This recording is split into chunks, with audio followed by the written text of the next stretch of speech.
మీ ఎలాంటి వ్యాపార ప్రకటనలకైనా వెంటనే మా ఛానల్ సంప్రదించండి. ఓం నమ శివాయ నమ. ఓం శ్రీ మాత్రే నమ. శ్రీ సమ్మక్కాయ నమ. శ్రీ సారలమ్మాయ నమ. జాయ్ కొండదేవత. ప్రజలందరికీ నమస్కారము. 2026 జూలై మాసం కన్యరాశి ఫలితాలు. ఈ కన్యరాశిలో ఉండవలసిన వాళ్ళందరికీ అదృష్ట యోగం, ధనప్రాప్తి యోగం, లక్ష్మీ స్థాన యోగం. మరి చాలామంది చాలా విధానాలుగా ఆలోచన చేస్తుంటారు. రాశి విశేషాలలో వచ్చేసి మెయిన్గా కొంతమందికి డేట్ ఆఫ్ బర్త్ ఉండదు. మరి డేట్ ఆఫ్ బర్త్ లేని వాళ్ళు నాకు ఎలా అండి, నాకు డేట్ ఆఫ్ బర్త్ లేదు, మరి నా పేరు బలంలోనే నేను చూసుకుంటున్నాను, మరి అది కరెక్టా కాదా అనేది చాలామందికి చాలా సందేహాలు ఉన్నాయి.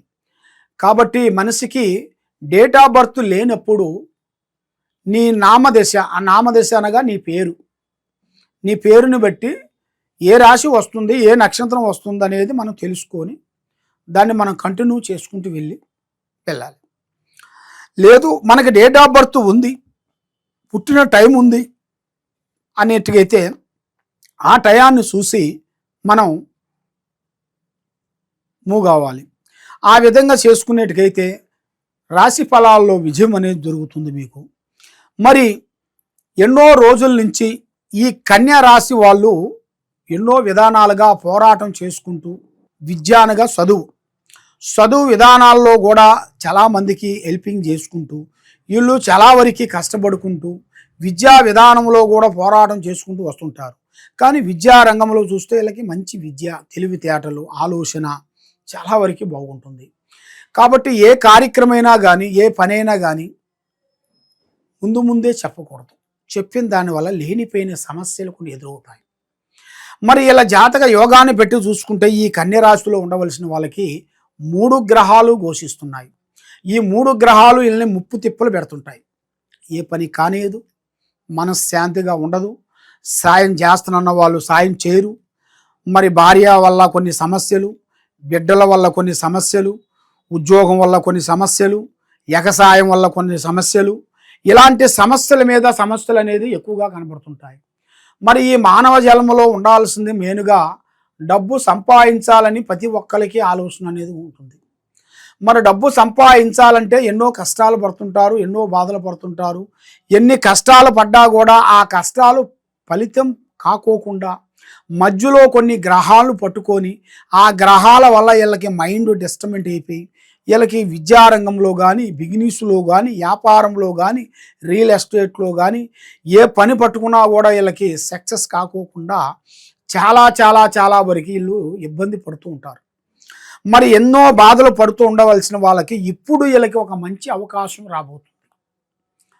పెద్దవాళ్ళు చెప్పినట్టుగా నక్కతో ఒక తొక్కి వచ్చేవరా అనేట్టుగా సామెతలు ఉంటాయి. మరి ఏదో వాడికి అదృష్టం కలిసి వచ్చిందనుకో, అబ్బా అదృష్టవంతుడు రా బాబు, వీళ్ళు నువ్వు నక్కముఖం చూసి వచ్చావు అని అంటారు. అదేవిధంగా వీళ్ళకి అనుకోకుండా అకస్మాత్తుగా ఒక ధనప్రాప్తి యోగం కానీ, లేదా భార్య తరపు నుంచి కానీ, పెద్దవాళ్ళ తరపు నుంచి కానీ, స్థిరాస్తుల నుంచి కానీ కొంతగా రాబోతుంది. లేదా స్నేహితుల నుంచి కానీ ఏదో ఒక రూపంలో వీళ్ళకి ఒక స్థిరాస్తులు కానీ, ఒక డబ్బులు కానీ, బంగారం కానీ, ఒక భూమి కానీ, ఒక వస్తువు కానీ, ఒక ఉద్యోగం కానీ అలాంటిది ఇలా జాతక యోగంలో అనేది కలిసి వచ్చే యోగం అనేది రాబోతుంది. అది కూడా ఆ భగవంతుడు సమీపంలోనే వీళ్ళకి జరుగుతుంది. అంటే భగవంతుడు అనుగ్రహంతో జరుగుతుంది. వీళ్ళు ఎన్నో ఆలోచిస్తారు, కానీ ఎన్ని ఆలోచించినా కూడా సెట్ కావు. ఎందువల్ల అంటే వీళ్ళ మీద ఉండాల్సిన ఈ 3 గ్రహాల వల్ల మైండు, మనస్సు, ఆలోచన, హెల్త్ పరంగా కానీ, ఆరోగ్య పరంగా కానీ, బుర్ర పరంగా కానీ, విద్య పరంగా కానీ డిస్టర్బెంట్ అయిపోతుంటారు. ఒకటి కరెక్ట్గా ఉందనుకోండి, ఇంకోటి కరెక్ట్గా ఉండదు. ఇంకోటి బాగుందనుకోండి, ఇంకోటి బాగుండదు. అలాంటిది వీళ్ళకి 3 రకాలుగా ఇబ్బందికరమైన సమస్యలు కొన్ని ఎదురవుతున్నాయి. మరి ఇలాంటి సమస్యలతో ఎదురైన వాళ్ళందరికీ టయాలు అనేది అంతా ముందుకు రాకోకుండా లేనిపోయిన సమస్యలు కొంచెం ఎదురైపోయి మనశ్శాంతి లేకోకుండా మానసికమైన ఒత్తిళ్ళు ఈ ఎక్కువగా కనబడుతున్నాయి.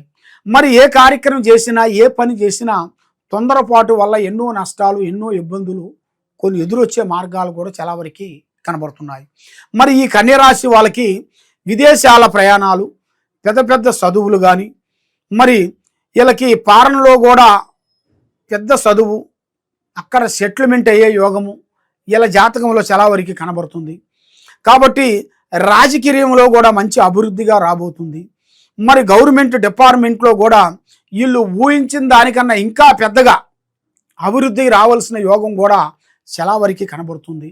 కాబట్టి మరి వీళ్ళు ఏది చేయాలనుకున్నా కూడా చేతి కాడికి వస్తుంటుంది, నోటికి అందుకోకుండా పోతుంటుంది. మరి అది ఎందువల్ల అవుతుంది? సమస్య ఏమిటి? మరి నా జీవితం ఎప్పుడు ఇలాగే బాధపడుతూ ఉండాల్సిందేనా? నాకంటూ ఒక టైం అనేది ఎప్పుడో ఎదురవుతుంది. ఆ టైం గురించి వీళ్ళు ఎదురు చూస్తుంటారు. ఆ టైం కూడా వీళ్ళకి ఎక్కువ రోజులు కాకుండా అతి దగ్గరలోని వీళ్ళకి అకస్మాత్తుగా ధనప్రాప్తి యోగం అనేది వీళ్ళకి కలిసి వచ్చే మార్గం ఉంది. భూమిలో బంగారం దొరికే అదృష్ట ప్రాప్తి కూడా వీళ్ళ జాతకంలో కనబడుతుంది. అది ఊహించని అదృష్టం అంటారు.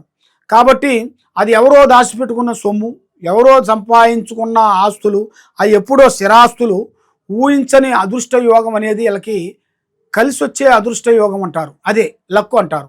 అలాంటిది వీళ్ళ జాతక యోగంలో వీళ్ళకి లంకబిందుల యోగాన్ని బట్టి అలాగ లంకబిందుల అదృష్ట యోగం అనేది వీళ్ళకి కలిసి వస్తుంది. కాబట్టి మరి ఏ కార్యక్రమం చేసినా, ఏ పని చేసినా, ఎక్కడికి పోయినా కూడా పెద్దల వాళ్ళని గౌరవించండి, అమ్మా నాన్నని గౌరవించండి, పెద్దల్ని వృద్ధుల్ని ప్రేమించండి, మీ అమ్మ మీ నాన్నని సేవ చేసుకోండి. వాళ్ళని మీరు ఎంత మంచిగా చూసుకుంటారో మీకు ఆ భగవంతుడు అనేది మీకు అంత మంచిగా ఏర్పాటు చేస్తాడు. దాంతో పాటు మీ పిల్లల్ని, మీ కుటుంబాన్ని ఆ భగవంతుడు కటాక్షం వలన మీకు ఎన్నో విధానాలుగా అభివృద్ధిగా వచ్చే మార్గాలు కూడా చాలా వరకు కనబడుతున్నాయి. మరి ఇప్పుడు మీ జాతక యోగాన్ని బట్టి చూసుకుంటే ముగ్గురు కలిసి స్నేహం చేయొద్దు. రేపు చేసే పని ఈరోజు ఎవరికైనా సరే పబ్లిక్ చేయొద్దండి. ఒకటి, నల్లటి వాహనములు కానీ, నల్లటి వస్తువులు కానీ, నల్లటి బైక్ కానీ, కార్లు కానీ మీరు ఎక్కువగా వాడకూడదు. మరి మీరు ఏ కార్యక్రమం చేయాలనుకుంటున్నారో, ఎక్కడ పోదాం అనుకుంటున్నారో ఫస్ట్ మీరు చేయాల్సింది గోమాత, అమ్మవారు గోమాత. ఆ గోమాత దగ్గరికి వెళ్ళి, గోశాల దగ్గరికి వెళ్ళి, ఆ గోమాత దగ్గరికి 3 సుట్లు తిరిగి, కాళ్ళకి ముఖానికి పసుపు కుంకుమ రాసి బొట్లు పెట్టి, మీ సేతుకుంట ఒక 5 అరటి పండ్లు తీసుకొని పోయి అక్కడ ఆ గోశాలలో కొన్ని అమ్ముతారు, కొన్ని వస్తువుల్ని, ఏది ఆవు తినే వస్తువుల్ని, అవి కూడా కొనుక్కొని ఆ ఆవుకి మీరు తినిపించాలి. ఆ విధంగా మీరు తినిపించినట్టుకైతే ఆ అనుగ్రహం అనేది మీకు పొందుతారు. మీ మీద కర్మదోషాలు కొన్ని వెళ్ళిపోతాయి, మైండ్ బాగుంటుంది, మనస్తత్వం బాగుంటుంది, మీరు చేయాల్సిన కార్యక్రమాలు అభివృద్ధిగా వస్తాయి. మీరు ఎన్నో పూజలు చేసి ఫలించుకోకుండా బాధపడుతూ ఉన్నారా? తప్పకుండా ఈ కింద ఉండాల్సిన నెంబర్కి సంప్రదించినట్టుకైతే మీ పేరుని బట్టి, మీ సమయాన్ని బట్టి, మీ జాతకాన్ని బట్టి ఏముంది, ఏం జరుగుతుంది, ఏం జరగబోతుంది అనేది కూడా చూసి చెప్పగలుగుతాం. ఓం నమః శివాయ నమః.